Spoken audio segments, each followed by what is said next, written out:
একদা রোমের বাদশাহ হিরাক্লিয়াস তার সবাই বসেছিলেন। হঠাৎ তার মনে একটি প্রশ্ন জাগলো। তিনি সভাসদদের জিজ্ঞাসা করলেন, হে আমার প্রজাগণ, তোমরা কি আমাকে একটি সংবাদ দিতে পারবে? প্রজারা বলল, জি মহারাজ, আপনি বলুন। বাদশাহ বললেন, মুসলমানদের সাম্রাজ্য এত দ্রুত বিস্তৃত হচ্ছে, তাদের নেতা নিশ্চয়ই কোনো সাধারণ ব্যক্তি নন। তোমরা কি বলতে পারবে তাদের নেতা কেমন, তাদের সাফল্যের সূত্রটা কি? কিন্তু সভাসদরা কেউই তার উত্তর দিতে পারল না। কিন্তু বাদশাহ এই রহস্য উদ্ঘাটন করতে চাইলেন। তিনি একজন দূতকে ডাকলেন আর বললেন, তুমি এখনই মদিনায় যাও, মুসলমানদের নেতার আচার আচরণ, জীবনযাপন সব জেনে এসো। সে কিভাবে রাজ্য পরিচালনা করে সেটাও জানবে। বাদশার আদেশ পেয়ে দূত মদিনার দিকে রওনা হলো। তার সাথে ছিল একটি দ্রুতগামী ঘোড়া। তাই খুব কম সময়ে সে মদিনায় পৌঁছে গেল। মদিনায় পৌঁছে দূত যা দেখল তার জন্য সে মোটেও প্রস্তুত ছিল না। সে ভেবেছিল বিশাল রাজপ্রাসাদ দেখবে, হাজার হাজার প্রহরী দেখবে, কিন্তু সে দেখল মুসলিম সাম্রাজ্যের খলিফা হযরত ওমর রাদিয়াল্লাহু তাআলা আনহু সাধারণ পোশাকে একটি গাছের নিচে মাটিতে শুয়ে বিশ্রাম নিচ্ছেন। দূতের নিজের চোখকে বিশ্বাস হচ্ছিল না। সে আশেপাশের লোকেদেরকে জিজ্ঞাসা করলো, ইনি কি আপনাদের খলিফা? লোকেরা বলল, জি, ইনি অর্ধ জাহানের খলিফা হযরত ওমর রাদিয়াল্লাহু তাআলা আনহু। দূত হতভম্ব হয়ে গেল। সে খলিফার সামনে গিয়ে বলল, হে খলিফা, আপনি ভয় পান না? আপনার আশেপাশে কোনো প্রহরী নেই, এভাবে গাছের নিচে শুয়ে আছেন। যদি কোনো শত্রু এসে আক্রমণ করে? হযরত ওমর রাদিয়াল্লাহু তাআলা আনহু মুচকি হেসে বললেন, আমি জনগণের উপর অত্যাচার করিনি, আমি ন্যায় বিচার প্রতিষ্ঠা করেছি। যারা ন্যায়ের পথে চলে তাদের প্রহরীর দরকার হয় না। এই কথা শুনে দূত আর কিছু না বলে নিজের রাজ্যে ফিরে গেল। দূত রাজ্যে ফিরে গিয়ে বাদশাহ হিরাক্লিয়াসকে বলল, হে বাদশাহ, আমি এমন এক সম্রাটের দেখা পেয়েছি যার নামে পুরো পৃথিবী কাঁপে, কিন্তু তিনি মাটির উপর একটি গাছের নিচে শুয়ে বিশ্রাম নিচ্ছিলেন। তার কোনো রাজপ্রাসাদ আমি খুঁজে পাইনি। বাদশাহ অবাক হয়ে জিজ্ঞাসা করলেন, তুমি কি তার সাথে কথা বলেছিলে? দূত বলল, জি, তিনি বলেছেন তিনি ন্যায় বিচার প্রতিষ্ঠা করেছেন, তাই তার প্রহরীর প্রয়োজন নেই। বাদশাহ কিছুক্ষণ চুপ থেকে বললেন, এ নিশ্চয়ই কোনো মহাজ্ঞানী ব্যক্তি হবে, তার জ্ঞানের গভীরতা আমি পরোক্ষরে দেখব। অতঃপর বাদশাহ পুনরায় দূতকে ডাকলেন। তার হাতে একটি চিঠি দিয়ে বললেন, এই চিঠিটি ওমরের হাতে দেবে আর তাকে মুখে একটি প্রশ্ন করবে, আল্লাহ কোন জিনিস দেখেন না? সে যদি উত্তর দিতে পারে আমরা মেনে নেব ইসলাম সত্য ধর্ম। দূত আবার মদিনার দিকে রওনা হলো। সে দেখল হযরত ওমর রাদিয়াল্লাহু তাআলা আনহু সভাসদদের নিয়ে আলোচনা করছেন। হযরত ওমর রাদিয়াল্লাহু তাআলা আনহু দূতকে ডেকে বললেন, হে দূত, এবার কেন এসেছো? দূত সালাম জানিয়ে বলল, হে অর্ধ জাহানের বাদশাহ, রোমের বাদশাহ হিরাক্লিয়াস কয়েকটি প্রশ্ন পাঠিয়েছেন আর একটি প্রশ্ন মুখে বলতে বলেছেন। আপনি উত্তর দিতে পারলে তিনি ইসলাম গ্রহণ করবেন। হযরত ওমর রাদিয়াল্লাহু তাআলা আনহু বললেন, তোমার প্রশ্নগুলো বলো। অতঃপর দূত একে একে প্রশ্ন করতে লাগলো। 1. পৃথিবীর কোন স্থানে সূর্যের আলো মাত্র একবারই পড়েছে? 2. কোন গাছ পানি ছাড়াই জন্মেছিল? 3. কোন বস্তুর মুখ আছে কিন্তু দেহ নেই? 4. কোন গাছের ছায়া 100 বছরেও শেষ হয় না? 5. হাত পা নেই কিন্তু সবসময় চলাফেরা করে, এমন জিনিস কি? 6. জান্নাতে মানুষ খাবে কিন্তু প্রস্রাব পায়খানা হবে না, পৃথিবীতে এর উদাহরণ কি? 7. জান্নাতের তালা এবং চাবির আকৃতি কেমন? এরপর দূত বলল, বাদশাহ মুখে যে প্রশ্নটি করতে বলেছেন তা হলো, আল্লাহ তাআলা তো সবকিছুই দেখেন, তো এমন কি আছে যা তিনি দেখেন না? আরেকটি প্রশ্ন, কোরআনে তো সবকিছুই আছে, এমন কি আছে যা কোরআনে নেই? শেষের প্রশ্নগুলো শুনে হযরত ওমর রাদিয়াল্লাহু তাআলা আনহু রেগে গেলেন। তিনি বললেন, সৃষ্টিকর্তা সম্পর্কে এমন কথা বলার সাহস তোমাকে কে দিয়েছে? দূত ক্ষমা চেয়ে বলল, এগুলো আমার কথা নয়, বাদশার প্রশ্ন। হযরত ওমর রাদিয়াল্লাহু তাআলা আনহু উপস্থিত সবাইকে জিজ্ঞাসা করলেন, তোমাদের মধ্যে কেউ কি এর উত্তর জানো? সবাই চুপ করে রইল। তখন একজন দাঁড়িয়ে বলল, হুজুর, এই প্রশ্নের উত্তর একমাত্র হযরত আলী রাদিয়াল্লাহু তাআলা আনহু দিতে পারেন। অতঃপর সেই দূতকে হযরত আলী রাদিয়াল্লাহু তাআলা আনহুর কাছে পাঠানো হলো। দূত হযরত আলী রাদিয়াল্লাহু তাআলা আনহুকে সব প্রশ্ন খুলে বলল। হযরত আলী রাদিয়াল্লাহু তাআলা আনহু এক এক করে উত্তর দিতে লাগলেন।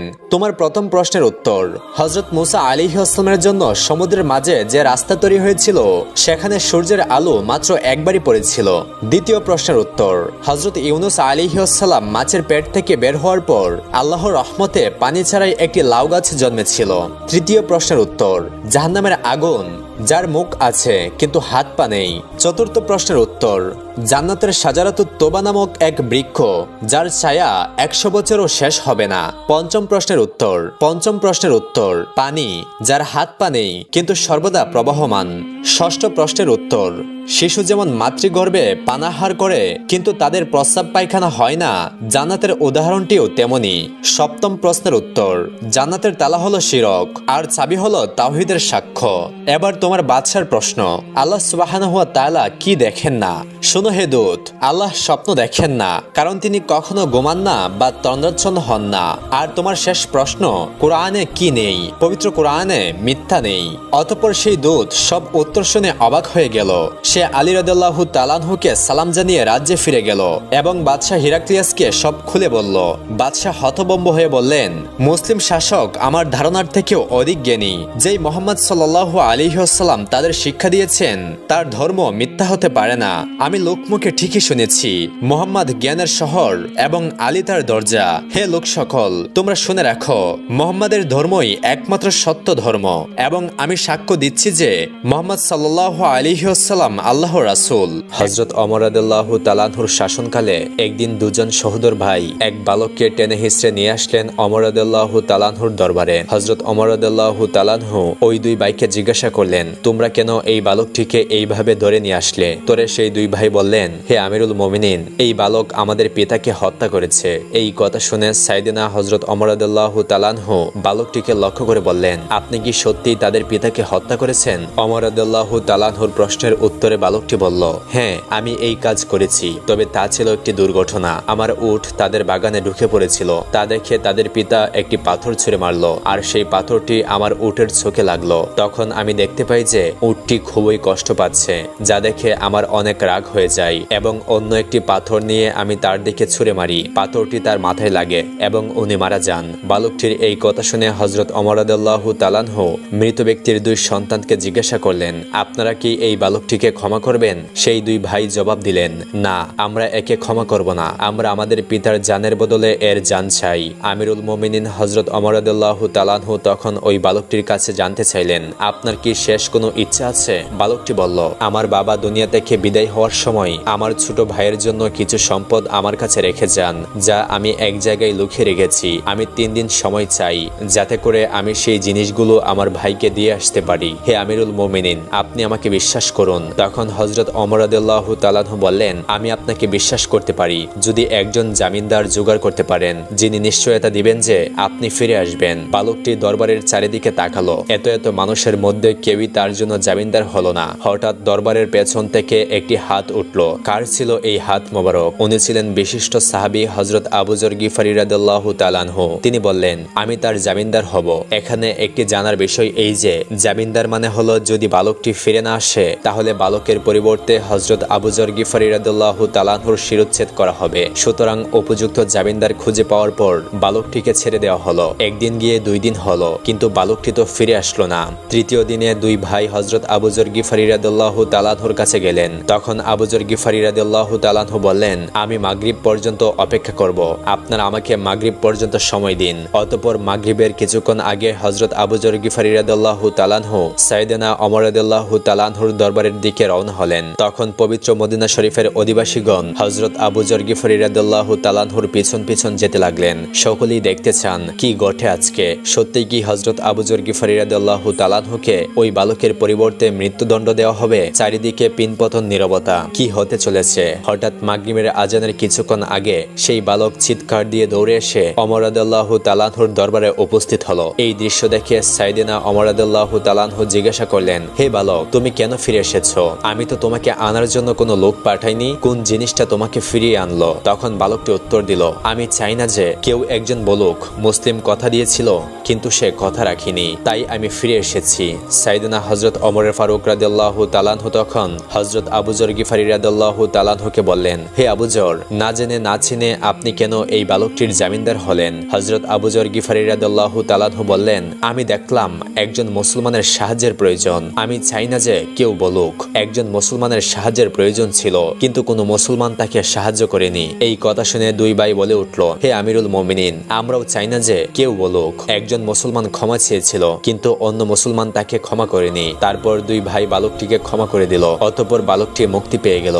সুবহানাল্লাহ, সুবহানাল্লাহ। অপর একটি ঘটনা, ওমর রাদিয়াল্লাহু তাআলা আনহুর খেলাফতকালে মুসলিম উম্মাহ সবচেয়ে আরাম এবং শান্তিময় ভাবে জীবনযাপন করতে পেরেছিল। তিনি অর্ধ পৃথিবীর বাদশাহ হয়েও প্রতি রাতে মানুষের বাড়িতে বাড়িতে গিয়ে খোঁজ খবর নিতেন, কোনো বাড়িতে অনাহারে কেউ আছে কিনা, এমন কে আছে যে না খেয়ে ঘুমিয়েছে। এই সব কিছু খুঁজে বের করে তিনি সরকারি কোষাগার থেকে তাদের বাড়িতে মালামাল পাঠাতেন। একদিন তিনি রাতের বেলা পর্যবেক্ষণ করতে গিয়ে এক বাড়িতে লক্ষ্য করলেন একটি ঘরের মধ্যে দুইটি বাচ্চা কান্না করছে এবং একটি চুলার উপর পাতিল বসিয়ে এক মা কি জানি নাড়াচাড়া করছে আর বাচ্চাদেরকে বলছে, আর একটু পরেই তোমাদের খাবার তৈরি হয়ে যাবে। এই বলতে বলতে অনেক সময় হয়ে গেল, কিন্তু খাবার হচ্ছে না। একটা সময় বাচ্চারা ঘুমিয়ে পড়েছে। এরকম ঘটনা দেখে হযরত ওমর রাদিয়াল্লাহু তাআলা আনহু নিজের পরিচয় গোপন রেখে সালাম দিয়ে সেই মহিলার ঘরে প্রবেশ করলেন এবং মহিলাকে জিজ্ঞাসা করলেন, আপনি চুলায় কি রান্না করছেন? আর আপনার ছেলেদেরকে তো কিছুই খেতে দিলেন না, তারা তো না খেয়েই ঘুমিয়ে পড়েছে। তখন মহিলা জবাব দিলেন, আজকে রাত্রে খাবার মতো আমার ঘরের মধ্যে কিছুই ছিল না। বাচ্চারা পাশে কান্না করছিল, বারবার আমার কাছে খাবার চাচ্ছিল। আমি নিরুপায় হয়ে গিয়েছিলাম, কিভাবে কোথা থেকে বাচ্চাদেরকে খাবার এনে দেব। এমন অবস্থায় আমি নিরুপায় হয়ে পাতিলের মধ্যে কোনো একটা কিছু দিয়ে নাড়াচাড়া করে অভিনয় করছিলাম আর বাচ্চাদেরকে বলছিলাম, এই তো তোমাদের খাবার হয়ে যাচ্ছে, আর একটু পরেই খাবার দিচ্ছি, তোমরা খেয়েই ঘুমিয়ে পড়বে। এই বলতে বলতে আমি অপেক্ষা করছিলাম কখন বাচ্চারা ঘুমিয়ে যাবে। একটা পর্যায়ে বাচ্চারা ঘুমিয়ে যায়। ওমর রাদিয়াল্লাহু তাআলা আনহু মহিলার মুখে এমন কথা শুনে সেখান থেকে তাৎক্ষণিকভাবে বের হয়ে সেই রাত্রেই সরকারি কোষাগার থেকে আটার বস্তা দিয়ে একটি সিপাহীকে সেই মহিলার বাড়িতে পাঠান। সেই মহিলা তখন রাত্রিবেলায় সে আটা দিয়ে রুটি বানিয়ে তার ছেলেদেরকে ঘুম থেকে উঠিয়ে রুটি খাওয়ালেন এবং আল্লাহর দরবারে শুকরিয়া আদায় করলেন এবং আল্লাহর কাছে দুই হাত তুলে আমিরুল মুমিনিন হযরত ওমর রাদিয়াল্লাহু তাআলা আনহুর জন্য দোয়া করলেন। একদা ঈদের আগের দিন হযরত ওমর রাদিয়াল্লাহু তাআলা আনহুর স্ত্রী নিজ স্বামীকে বললেন, আমাদের জন্য ঈদের জামা না হলেও চলবে, কিন্তু ছোট্ট বাচ্চাটি ঈদের নতুন কাপড় পরার জন্য কান্না করছে। জবাবে আরব জাহানের শাসক হযরত ওমর রাদিয়াল্লাহু তাআলা আনহু বললেন, হে বিবি, আমার তো নতুন জামা কিনে দেওয়ার মতো কোনো সামর্থ্য নেই। তারপর হযরত ওমর রাদিয়াল্লাহু তাআলা আনহু অর্থমন্ত্রীর নিকট 1 মাসের অগ্রিম বেতন দেওয়ার জন্য চিঠি পাঠালেন। অর্ধ জাহানের বাদশাহ হযরত ওমর রাদিয়াল্লাহু তাআলা আনহুর এমন চিঠি পেয়ে অর্থমন্ত্রী চোখের পানি ছেড়ে দিলেন। অতঃপর তিনি বাহককে কোনো টাকা না দিয়ে ফেরত আরেকটি চিঠি পাঠিয়ে দিলেন। হযরত ওমর রাদিয়াল্লাহু তাআলা আনহু সেই চিঠি খুলে পড়লেন। ওই চিঠিতে লেখা ছিল, হে আমিরুল মুমিনিন, অগ্রিম বেতন নেওয়ার জন্য আপনাকে দুইটি বিষয়ে ফয়সালায় আসতে হবে। সেই মেয়াদ পর্যন্ত আপনি বেঁচে থাকবেন কিনা, আর যদি বেঁচেও থাকেন তাহলে সেই মেয়াদ পর্যন্ত আরব জাহানের জনগণ আপনাকে ক্ষমতায় রাখবেন কিনা। অর্থমন্ত্রী আবু উবাইদা রাদিয়াল্লাহু তাআলা আনহুর এমন চিঠি পড়ে হযরত ওমর রাদিয়াল্লাহু তাআলা আনহু জবাবে কিছুই বললেন না। এমন সময় তিনি এত পরিমাণে কাঁদছিলেন যে চোখের পানিতে তার দাড়ি মোবারক ভিজে যাচ্ছিল এবং তিনি আল্লাহর দরবারে দুই হাত তুলে দোয়া করলেন এমন যোগ্য একজন অর্থমন্ত্রী মিলিয়ে দেওয়ার জন্য। একদা হযরত ওমর রাদিয়াল্লাহু তাআলা আনহু হাঁটতে হাঁটতে কোথাও যাচ্ছিলেন। কিছু দূর যাওয়ার পরেই দেখলেন এক বৃদ্ধাকে, যিনি বিড়বিড় করে কিছু একটা বলছিলেন। হযরত ওমর রাদিয়াল্লাহু তাআলা আনহু তার কাছে গেলেন এবং তার খোঁজ খবর নিলেন। তিনি জিজ্ঞাসা করলেন, আচ্ছা বুড়িমা, খলিফা ওমর সম্পর্কে তোমার ধারণা কি? বুড়ি হযরত ওমরকে আগে কখনো দেখেনি, তাই তাকে চিনতে পারেনি। সে হযরত ওমরের কথা শুনে কিছুটা বিরক্ত হলো এবং বলল, ওমর টমর দিয়ে আমি কি করব? আমার কি এমন ঠেকা পড়েছে যে তার খবর আমাকে নিতে হবে? আমি নিজের চিন্তায় বাঁচি না? বুড়ির কথাই ছিল রাগ আর অসন্তুষ্টের চাপ। হযরত ওমর রাদিয়াল্লাহু তাআলা আনহু আবার তাকে জিজ্ঞাসা করলেন, আচ্ছা বুড়িমা, ওমরের উপর তোমার এত রাগ কেন? বুড়ি চেঁচিয়ে চেঁচিয়ে জবাব দেয়, রাগ হবে না কেন? এই যে সে খলিফা হয়েছে, সে কি আমায় একটি পয়সা দিয়েছে, নাকি কোনোদিন আমার খোঁজ খবর নিয়েছে যে আমি কি হালতে আছি? ও মানুষ না। হযরত ওমর রাদিয়াল্লাহু তাআলা আনহু বুড়ির এই কথা শুনে বড়ই চিন্তিত হলেন। তিনি ভাবলেন, ঠিকই তো, আমি তো তার তেমন কোনো খোঁজ খবর নিতে পারিনি। তিনি কিছুটা নরম হয়ে বুড়িকে আবার বললেন, আচ্ছা আচ্ছা বুড়িমা, তুমি কি অবস্থায় আছো অমর কি করে জানবে? তুমি গিয়ে অমরকে সব জানিয়ে আসলেই তো পারতে। বুড়ি জবাব দেয়, কেন আমি জানাতে যাব কেন? অমর তো আমিরুল মুমিনিন, সেই তো সবার খোঁজ খবর নেবে বলে রাষ্ট্রের দায়িত্ব গ্রহণ করেছে। প্রত্যেকের খোঁজ খবর রাখার দায়িত্ব তো তারই। রুক্ষ ভাষায় বৃদ্ধা জবাব দিল।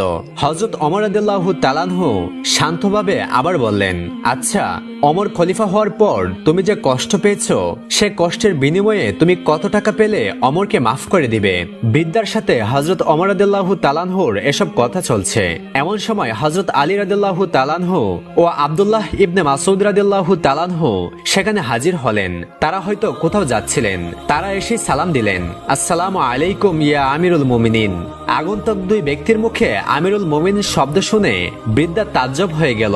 সে ভয়ে কাঁপতে লাগলো আর ভাবতে লাগলো যে সে হযরত ওমরের সামনেই তাকে এত গালমন্দ করেছে। এই চিন্তা করে দারুণ অনুতপ্ত হলো বুড়ি। হযরত ওমর রাদিয়াল্লাহু তাআলা আনহু বৃদ্ধাকে সান্ত্বনা দিলেন এবং তার হাতে 5টি স্বর্ণমুদ্রা দিয়ে বললেন, বুড়িমা, তুমি এই চামড়ায় লিখে দাও যে কিয়ামতের দিন ওমরের কাছে আমার কোনো দাবি নেই। বৃদ্ধা তখন তাই করলো। চামড়ার উপর তা লিখে দিল বৃদ্ধা। আর হযরত আলী রাদিয়াল্লাহু তাআলা আনহু সাক্ষী হিসেবে তাতে দস্তখত করলেন। ওমর রাদিয়াল্লাহু তাআলা আনহুর আরো একটি ঘটনা। হযরত ওমর রাদিয়াল্লাহু তাআলা আনহু হযরত মুহাম্মদ সাল্লাল্লাহু আলাইহি ওয়াসাল্লামকে অনুসরণ করে তালি লাগানো জামা পরতেন। যখন তিনি মুসলমানদের প্রাণকেন্দ্র বাইতুল মুকাদ্দাস জয় করার জন্য বের হয়েছিলেন, সে সময় তার পরিহিত জামায় 17টি তালি লাগানো ছিল।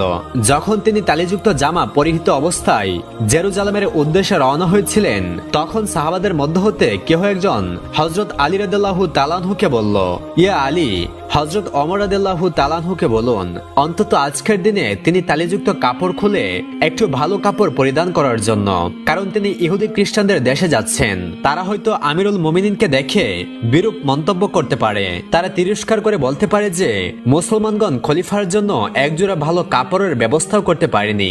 আপনি খলিফাকে বুঝিয়ে বলুন। সাহাবাদের পিরাপিরিতে হযরত আলী রাদিয়াল্লাহু তাআলা আনহু কথাটি বলার জন্য হযরত ওমরের কাছে গেলেন, কিন্তু এমন কথা বলার সাহস পেলেন না তিনি, কারণ হযরত ওমর রাদিয়াল্লাহু তাআলা আনহু এমনিতেই গরম মেজাজের ছিলেন। তার উপর এমন স্পর্শকাতর বিষয়ে মুখটাই বা খুলবেন কিভাবে? অনেক চেষ্টা করলেন, কিন্তু কোনোভাবেই বলতে পারলেন না। ফিরে এলেন সাহাবাদের কাছে এবং নিজের অপারগতা প্রকাশ করলেন। হযরত আলী রাদিয়াল্লাহু তাআলা আনহু বললেন, আমি যখন বলার জন্য তার কাছে গিয়েছি তখন কথা বলার শক্তি হারিয়ে ফেলেছি। এবার সাহাবাগণ পরামর্শ করলেন, তাহলে এ কথা খলিফার কাছে কে বলতে পারে? সকলেই খেয়াল পেশ করলো হযরত আয়েশা রাদিয়াল্লাহু তাআলা আনহা এবং হযরত হাফসা রাদিয়াল্লাহু তাআলা আনহা বলতে পারবেন। তারা সকলেই মিলে হযরত হাফসা রাদিয়াল্লাহু তাআলা আনহার কাছে গেলেন।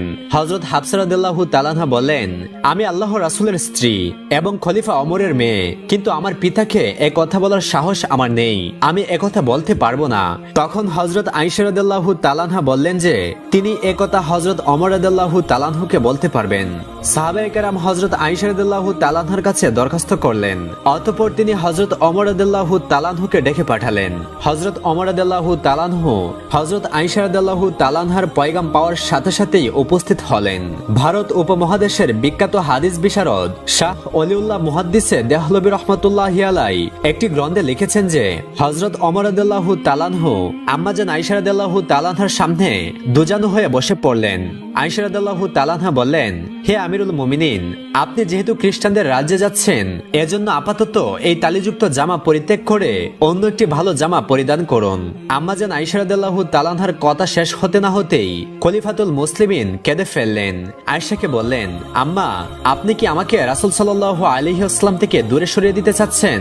আপনি কি রাসূলের সাথে কাটানো সেই দিনগুলোর কথা মনে নেই যে দিনের পর দিন নবীজি সাল্লাল্লাহু আলাইহি ওয়াসাল্লাম উপবাস থেকেছেন? 3 দিন পর্যন্ত নবী করিম সাল্লাল্লাহু আলাইহি ওয়াসাল্লামের চুলায় আগুন জ্বলেনি। হে আয়েশা, আপনার কি সেই দিনগুলোর কথা মনে নেই যে নবী করিম সাল্লাল্লাহু আলাইহি ওয়াসাল্লাম তালিযুক্ত কাপড় পরিধান করেছেন? আম্মা জান, ওমর এই ছেঁড়াফাড়া তালিযুক্ত পোশাক পরে যে স্বাদ অনুভব করে তা বোঝানো সম্ভব নয়। আমি আর অন্য কিছুতেই এমন স্বাদ অনুভব করি না। সিরাতের কিতাব সমূহে লিপিবদ্ধ রয়েছে যে খলিফা হযরত ওমর রাদিয়াল্লাহু তাআলা আনহু যখন রাসূল সাল্লাল্লাহু আলাইহি ওয়াসাল্লামের অসাহিত্যের কথা আলোচনা করতেন, তখন হযরত আয়েশা এবং হযরত হাফসা দুজনেই অজরে কাঁদতেছিলেন। অতঃপর খলিফাতুল মুসলিমিন হযরত ওমর রাদিয়াল্লাহু তাআলা আনহু তালিযুক্ত কাপড় পরিধান করেই মুসলমানদের প্রাণকেন্দ্র বাইতুল মুকাদ্দাস বিজয় করার জন্য বের হন। হযরত ওমর রাদিয়াল্লাহু তাআলা আনহু যখন জেরুজালেম শহরে প্রবেশের দ্বার প্রান্তে 20 লক্ষ বর্গ মাইলের বিশাল সাম্রাজ্যের খলিফার হাতে উটের রশি, উটের উপর বসে আছেন ভৃত্য, মুসলিম বাহিনীর সেনাপতি আবু উবাইদা ইবনুল জাররাহ রাদিয়াল্লাহু তাআলা আনহু লক্ষ্য করলেন খলিফার গায়ে অতি সাধারণ 17টি তালিযুক্ত জামা। উটের রশি ধরে টানছেন মুসলিম বিশ্বের খলিফা, আর ভৃত্য বসে আছেন উটের উপর। এটা দেখে রোমানরা কি মনে করবে, এসব ভেবে তিনি বললেন, হে আমিরুল মুমিনিন, আমরা এমন এক জায়গায় আছি যেখানে লোকেরা চাকচিক্য পছন্দ করে, মানুষের বাহ্যিক সৌন্দর্য দেখে মানুষের মর্যাদার বিচার করে। তাই আপনি যদি একটু ভালো পোশাক পরতেন তাহলে তা কতই না উত্তম হতো।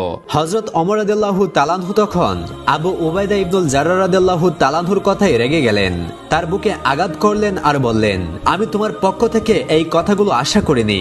এরপর হযরত ওমর রাদিয়াল্লাহু তাআলা আনহু বললেন, আমরা হচ্ছে সেই জাতি যাদেরকে মহান আল্লাহ সুবহানাহু ওয়া তাআলা ইসলাম দ্বারা সম্মানিত করেছেন। আমরা যদি ইসলাম ছাড়া অন্য কোনো উপায়ে সম্মান খুঁজি তাহলে মহান আল্লাহ তাআলা আমাদের অসম্মানিত করবেন। প্রিয় দর্শক, এই ছিল আমাদের আজকের ভিডিও। আমাদের ভিডিওটি কেমন লাগলো একটি লাইক দিয়ে কমেন্ট করে জানাবেন এবং পরবর্তী ভিডিও পেতে আমাদের চ্যানেলটি অবশ্যই সাবস্ক্রাইব করবেন। আপনারা সকলেই ভালো থাকুন, সুস্থ থাকুন। আল্লাহ হাফেজ।